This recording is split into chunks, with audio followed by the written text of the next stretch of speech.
성가대 찬양 감사합니다. 오늘 말씀 요한복음 1장 35절에서 42절 말씀입니다.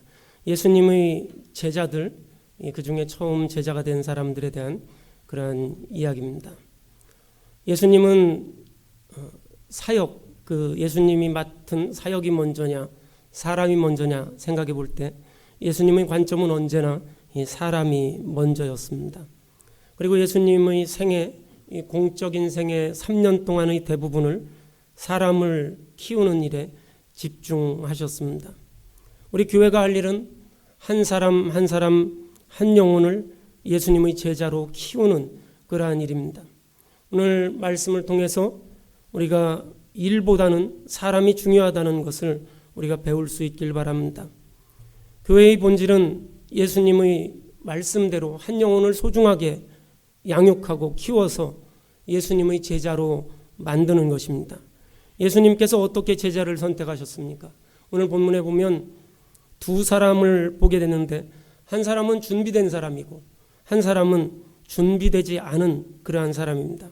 예수님은 준비된 사람도 선택하셨고 준비되지 않은 사람도 선택하셨다는 사실을 우리가 오늘 본문에 나오는 안드레와 베드로를 통해서 배울 수 있게 됩니다.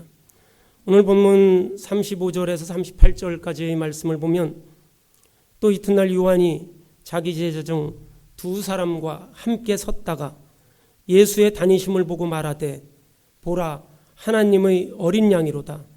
두 제자가 그의 말을 듣고 예수를 쫓거늘 예수께서 돌이켜 그 쫓는 것을 보시고 물어가라사대 무엇을 구하느냐 가로되 랍비여 어디 계시오니까 하니 랍비는 번역하면 선생이라 이렇게 말씀하고 있습니다. 두 제자가 예수의 말을 듣고 예수를 쫓았다고 그렇게 말하고 있습니다. 예수님이 제일 먼저 만난 제자는 바로 안드레입니다. 그런데 이 안드레는 어떤 사람이냐면 처음부터 예수의 제자로 키운 것이 아니라 세례 요한의 그러한 제자가 바로 안드레였습니다.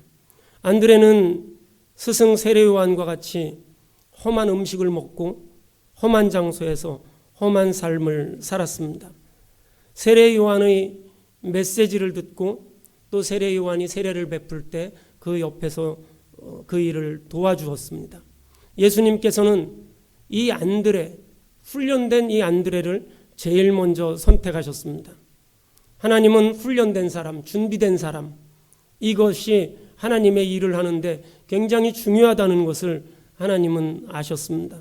그래서 안드레를 선택하신 것이죠. 35절에 보면 세례 요한의 제자 두 사람이 세례 요한과 함께 섰다가 예수의 제자가 되었다라고 말했습니다. 세례 요한의 제자들이 세례 요한과 같이 있다가 함께 섰다가 그것은 세례 요한의 자리에 함께 있었다는 것입니다. 그곳에 있었다가 세례 요한과 함께 일을 하다가 그곳에서 예수의 제자가 되었다는 것이죠. 서 있는 곳이 굉장히 중요합니다. 우리 성도님들도 다 경험하셨겠지만 북미에서 그런 이야기하죠. 처음에 이민 오면 직업을 가질 때 이거는 좀 내 전공이 아니고 이거는 좀 맞지 않는다고 그렇게 하지 말고 아무 일이나 어느 회사나 어느 공장이나 자리가 있으면 일단 들어가서 거기서 경력을 쌓아서 이제 정말 자기 전공, 자기가 원하는 것 이렇게 쌓아가라 이런 말씀들을 많이 하십니다. 내가 그 자리에 있어야 이 선택받을 수 있는 거예요. 비록 내 전공이 아니고 내가 하던 일이 아니지만 그 필드에 같이 있어야 내가 언젠가는 선택받을 수 있는 겁니다. 예수님께서 제자로 선택하실 때 세례 요한의 제자 이 안드레를 선택한 것입니다. 우리가 서 있는 곳이 그래서 사람은 굉장히 중요합니다. 아무데나 있으면 예수님의 제자가 될 수 없습니다. 내가 서 있는 곳 굉장히 중요한 거예요. 그래서 우리가 내가 서 있는 곳에 두 발을 굳건히 딛고 서 있어야 합니다. 그리고 그 자리에 대한 확신을 가져야 돼요. 어떤 분들은 우리 한국에서는 그런 분들을 제가 본 적이 거의 없는데 이민교회에서는 그런 분들을 좀 가끔 본 적이 있어요. 주일에 교회를 한 4-5군데를 다니시는 분들이 있어요. 토론토에 가면은 토론토나 밴쿠버에 가면 교회들이 굉장히 많거든요. 그래서 아침에 뭐 어디 교회 가니까 뭐 거기 찬양을 거기 가고, 또 11시에는 어디 교회 가니까 애들이 잘 돼요. 거기 가고, 또 2시에는 또 어디를 가니까 뭐 뜨겁게 기도를 하고, 그래서 거기 가고, 또 뭐 4시에는 또 어디를 가고, 이래서 막 이렇게 다니시는 분도 보았습니다. 그런데 믿음이 안 생겨요. 뿌리가 내려지지가 않습니다. 남들 한 번 예배 드릴 때 이 사람은 4번 예배 드리는데 왜 뿌리가 내리지 않습니까? 왜 말씀이 내 안에 서지 못합니까? 우리가 어디에 서 있는지가 굉장히 중요합니다. 하나님의 말씀을 듣고 하나님과 교제하고 사람들과 교제하고 이러므로 인해서 이 뿌리가 내려설 수 있는 거예요. 내가 좋은 것만 찾아다니면 이 뿌리를 내릴 수 없습니다. 그래서 우리가 복음 전하는 곳에 서 있는 것, 선교하는 곳에 서 있는 곳, 성경 공부하는 곳에 서 있는 곳, 예배 드리는 곳에 서 있는 것, 이 분위기 가운데 있어야 합니다. 그럴 때 우리가 주님을 만날 수 있게 되고 주님의 음성을 들을 수 있게 되는 것입니다. 세례 요한은 예수님을 보면서 제자들에게 보라, 세상 죄를 지고 가는 어린 양이다, 이렇게 말씀하셨고, 그 말을 듣고 세례 요한의 제자들이 예수를 따랐다고 했습니다. 말을 들을 때 우리는 그리스도의 제자가 될 가능성이 점점 많아집니다. 세례 요한의 말에 귀를 기울였더니 예수의 제자가 될 수 있는 그러한 가능성이 생긴 것이죠. 그래서 우리가 어떤 말을 듣느냐도 굉장히 중요해요. 우리가 불평하는 말만 듣다 보면 나는 안 그런다고 생각되는데 어느 순간 이 불평하는 내 자신을 보게 됩니다. 또 칭찬하는 말을 듣다 보면 어느 순간 내 자신도 칭찬하는 그러한 말을 하게 되는 것을 봅니다. 내 의지나 의리 이런 것으로 제자가 되는 것이 아닙니다. 하나님의 말씀과 하나님의 비전이 내 마음속에 있기 때문에 그 말을 따라가서 가게 된 것입니다. 세례 요한의 제자들이 세례 요한과 함께 서 있었을 때 세례 요한이 하는 말을 들었고 그 말을 들었을 때 하나님의 말씀이 내 안에 비전으로 새겨졌고 예수를 보았을 때 그 예수를 따라갈 수 있게 된 것입니다.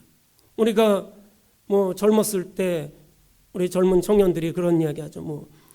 이제 대학교 가면 잘하면 돼. 고등학교 가면 잘하면 돼. 회사 들어가면 잘하면 돼. 라고 하지만 내가 지금 서 있는 곳에서 최선을 다해서 열심히 성실하게 해야 합니다. 그럴 때 우리가 기회도 생기는 것이고 또 내 마음이 성실하게 그 일을 따라갈 수 있게 되는 것이죠.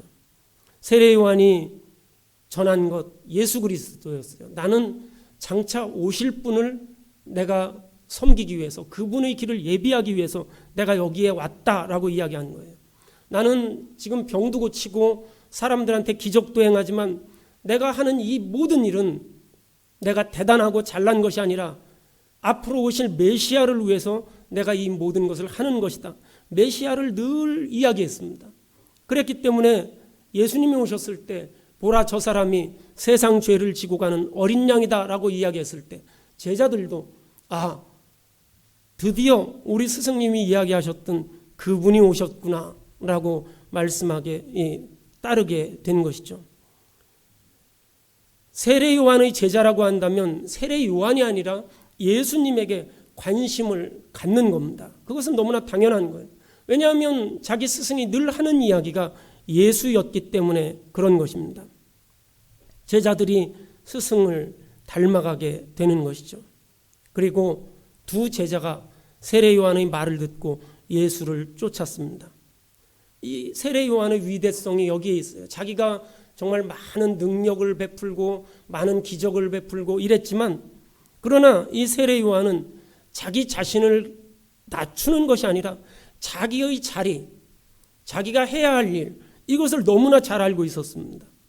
그래서 이 세례 요한은 겸손하다는 그런 생각 자체가 없었을 거예요. 내가 지금 이렇게 낮아진다라고 생각하는 자체가 없었을 겁니다.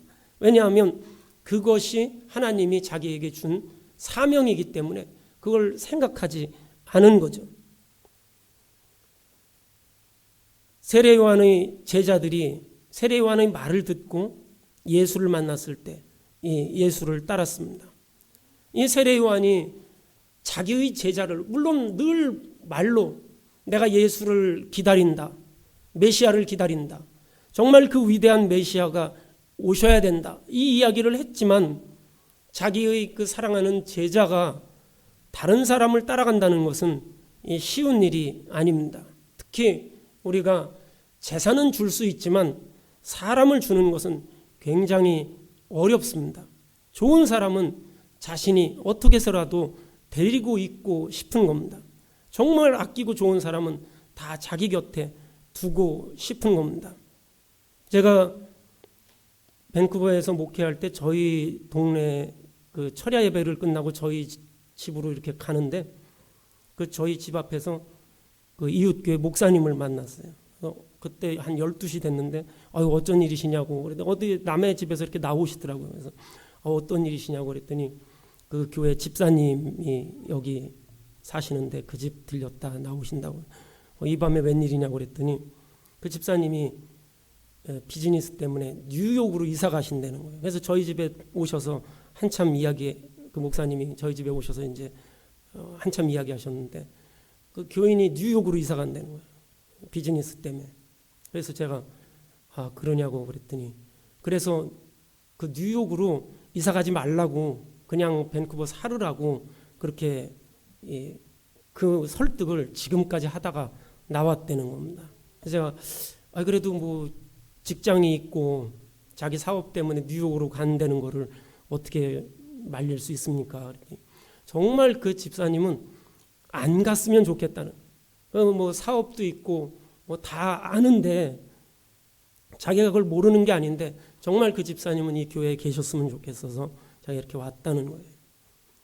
내가 정말 사랑하고 아끼는 사람은 다른 사람들한테 보내는 일이 쉬운 것이 아닙니다. 여러분 자녀를 결혼시키고 이러는 것들이 쉽지 않아요. 그냥 때 됐으니까 결혼을 하니까 잘 됐다 하고 박수치고 뭐 잘 살아라, 이게 아닙니다. 마음이 아프고 너무 힘들죠. 왜냐하면 너무 사랑하기 때문에 보내는 것이 쉬운 일이 아닙니다. 뭐 심지어는 대학교 갔다고 뭐 잠깐 다른 도시 가는 것도 그게 쉬운 일이 아닙니다. 정말 아끼고 좋아하는 사람은 내 곁에 두고 싶은 거예요. 세례 요한도 자기의 그 사랑하는 제자들을, 물론 자기가 메시아, 내가 그 메시아 때문에 내가 이 일을 한다, 늘 입버릇처럼 이야기했지만 여기 내 사랑하는 제자들, 이렇게 훈련된 제자가 이제 당신을 도울 겁니다 하고 이렇게 보내는 것은 정말 쉬운 일이 아닙니다. 그런데 세례 요한은 그 일을 한 거예요. 예수님에게 보낸 것입니다. 우리가 이 세례 요한처럼 예수를 위해서 우리의 모든 것을 다 기꺼이 드릴 수 있어야 합니다. 어디를 가든지 무엇을 하든지 예수를 생각하고 예수님이 기뻐한다면 그것을 우선순위로 우리가 생각할 수 있어야 합니다. 예수님께서 이 제자들이 오시는 것을 보시고 물어서 말씀하셨어요. 38절에 보면 뭐라고 말씀하셨습니까? 무엇을 구하느냐, 이렇게 말씀했습니다. 너희들이 무엇을 구하느냐, 무엇을 따르느냐, 이렇게 물어보셨어요. 세례 요한의 제자들은 이 사람이 과연 우리 스승이 말씀하신 그 메시아인가, 이것에 관심이 있었습니다. 하나님의 아들이고 우리가 그렇게 기다리던 그 메시아인가, 그렇다면 우리가 그분이 사는 곳에 가보자, 이렇게 말씀했습니다. 내가 이 사람이 메시아인지 메시아가 아닌지 내가 한번 이 예수께 가봐야 되겠다라고 생각한 것입니다. 예수의 대답이 간단했습니다. 39절에 보면 예수께서 가라사대 와 보라, 이렇게 말씀하셨습니다. 마태복음 8장 20절에 보면 예수님께서 여우도 굴이 있고 공중의 새도 거처가 있지만 오직 인자는 머리 둘 곳이 없다, 이렇게 말씀하셨습니다. 여우도 자기 집이 있고 새도 머물 곳이 있는데 나는 머리 둘 곳이 없다, 일정한 거처가 없으셨다는 것입니다. 오늘은 이곳, 내일은 저곳에서 잠자는 곳이 집이고 밥 먹는 곳이 집이었습니다. 예수님이 거처한 곳은 화려하거나 편하거나 멋있는 곳이 아니었습니다. 사람들이 내 집이 좋으면 볼만하면 와보라고 사람을 초청합니다. 하지만 초라하면 부끄러우면 오라고 초청하지 못합니다. 하지만 예수님은 아무것도 없는데 와보라고 이 제자들에게, 세례 요한의 제자들에게 말씀하셨습니다. 와서 보라, 이렇게 말씀하셨어요. 이 진정한 교회의 모습은 교파나 건물이나 교인의 숫자나 프로그램이나 이런 외형적인 모습에 있지 않습니다. 교회의 진정한 모습은 사랑에 있습니다. 헌신과 희생하는 모습, 또 아무리 어려워도 하나님이 주신 소망 가운데서 비전을 잃지 않는 그 희망을 가진 그러한 모습, 서로 격려하고 부족함 없이 도와주고 서로 축복하는 것, 이것이 하나님의 교회입니다. 이것이 진정한 그리스도의 공동체입니다. 그 일을 위해서 우리가 노력해야 되는 거예요. 어떤 분들은 우리 교회는 사랑이 없다라고 말씀하시는 분도 있어요.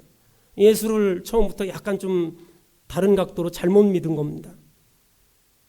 내가 사랑의 전달자가 되는 거예요. 내가 사랑의 메신저가 되는 겁니다.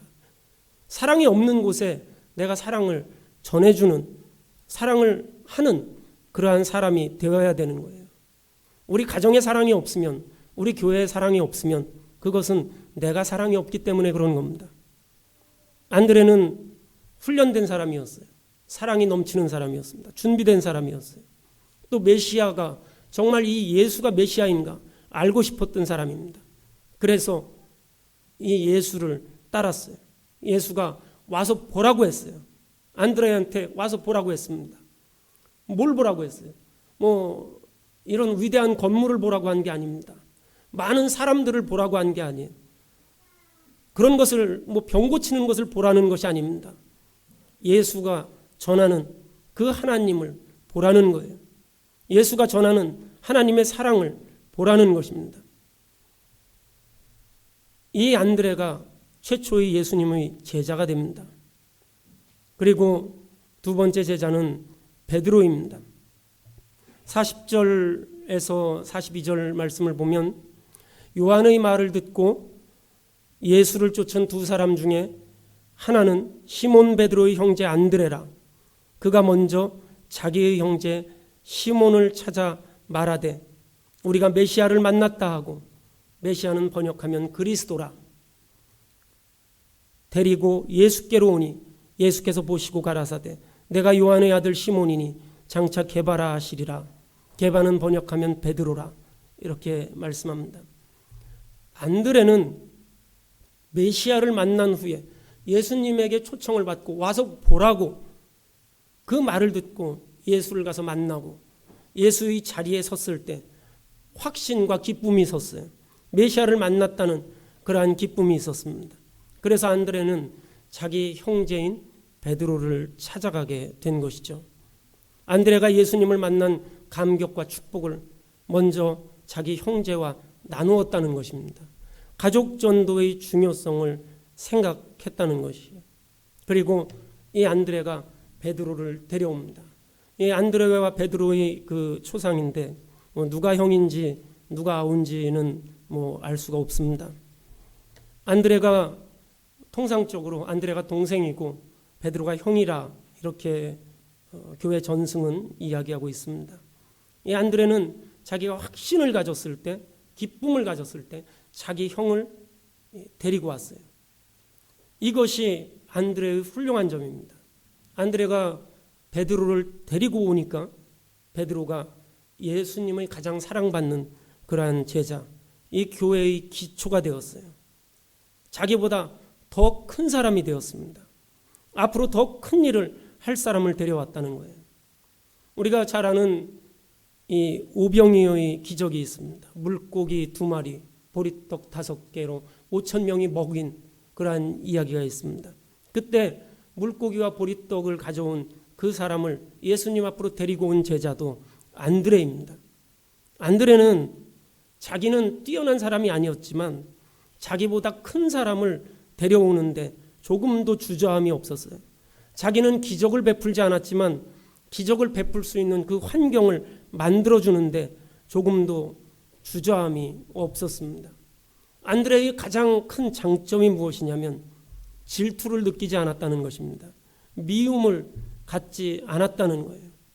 남이 잘 되면 기뻐했어요. 남이 잘 되면 기뻐했고, 남이 잘 되면 그것이 내가 잘 된 것처럼 기뻐했습니다.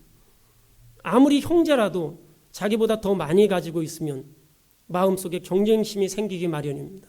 인류 최초의 살인을 했던 카인과 아벨도 만약에 가인이 혼자 있었는데 하나님 앞에 제물을 드렸는데 하나님이 그걸 받지 않았으면 가인이 자기 혼자 자살했겠어요? 하나님이 이거 내 제물을 받지 않으셔서 나는 너무 부족하다, 이래서 자기가 죽었겠습니까? 그럴 리는 없겠죠. 그런데 자기 동생이 제물을 하나님이 받으시는 것을 보면서 질투심이 일어났어요. 미워하는 마음이 생겼습니다. 내 건 안 받고 하나님이 왜 내 동생은 받았을까? 이 동생을 죽인 거예요.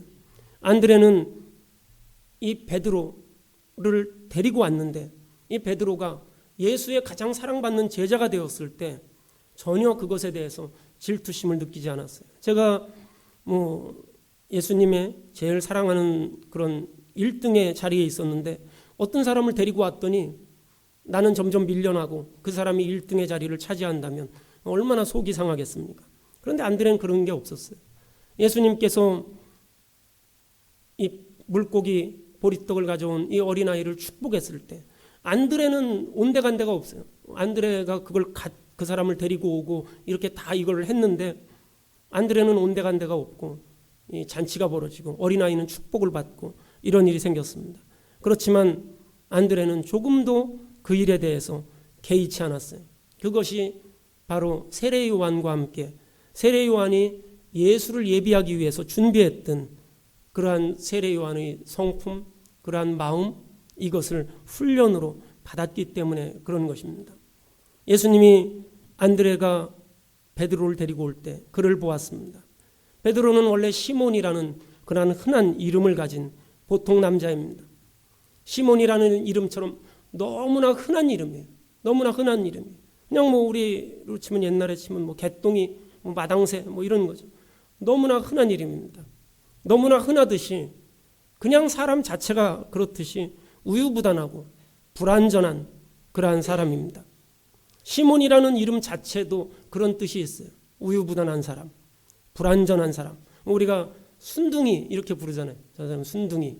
그러면은 순해가지고 착게 빠져가지고 그냥 하라는 대로 하고 이렇게 저렇게 하고 저 사람 뱀눈 이러면은 막 독사같이 막 자기만 막 이렇게 하고 이런 것처럼 시몬이라는 이름은 우유부단하고 불완전한 그런 사람입니다. 그냥 어디나 가면은 만날 수 있는 그런 사람이에요.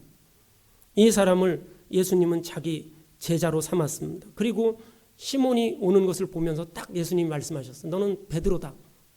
게바라고 말씀하셨어요. 게바가 페트로스입니다. 이 게바는 아랍어고 페트로스는 헬라어고 베드로죠, 영어로. 너는 게바다라고 이야기하시는 거예요. 너는 시몬이 아니라 와서 인사했겠죠. 안녕하세요. 제 이름은 시몬입니다. 너는 시몬이 아니라 너는 게바다. 너는 베드로다. 이렇게 이야기하는 겁니다. 너는 이제 게바가 된 것이다. 너는 이제 반석이 된 것이다. 라고 이야기하는 겁니다.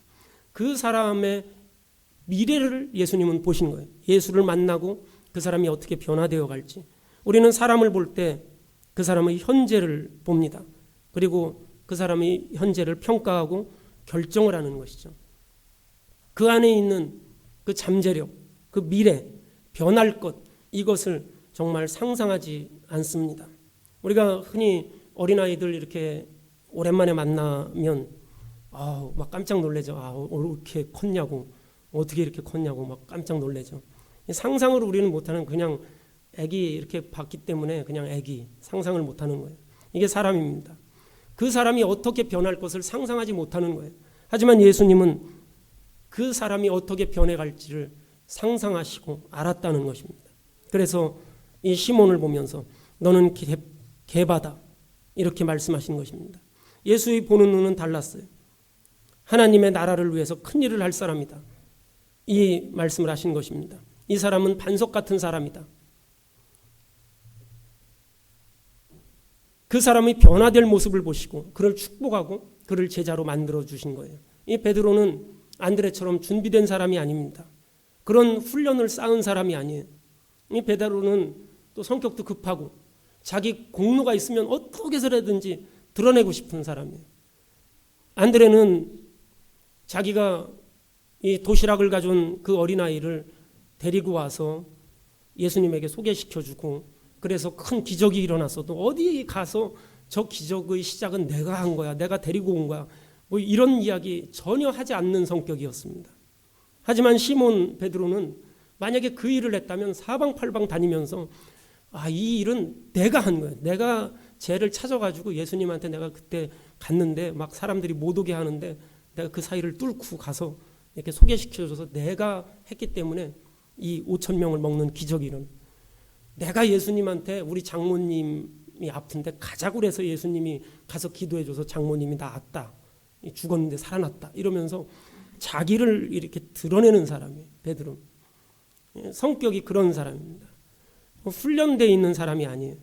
그렇지만 예수님께서는 그 사람의 잠재력을 보시는 거예요. 그 사람의 가치를 보시는 것이고 그 사람의 달란트를 보시는 것입니다. 우리는 베드로를 보면서 당신의 성격은 이러하기 때문에 내가 쓸 수 없다고 이야기하지만, 예수님은 당신의 성격은 이렇기 때문에 내가 쓸 수 있다고 이야기하는 겁니다. 그리고 너는 나를 따라라, 내가 너를 사람 낚는 어부로 만들이라, 이렇게 말씀하십니다. 그리고 내 제자가 돼서 나를 따르면 내 인생이 변할 것이다.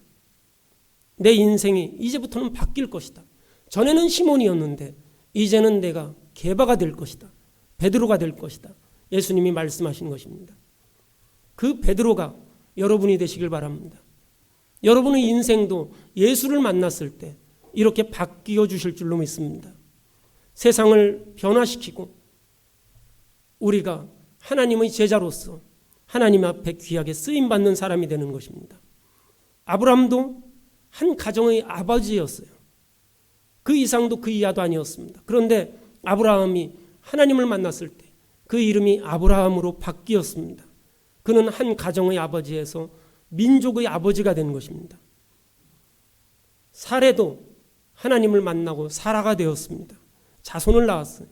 사울이 예수를 만나고 바울이 된 것입니다.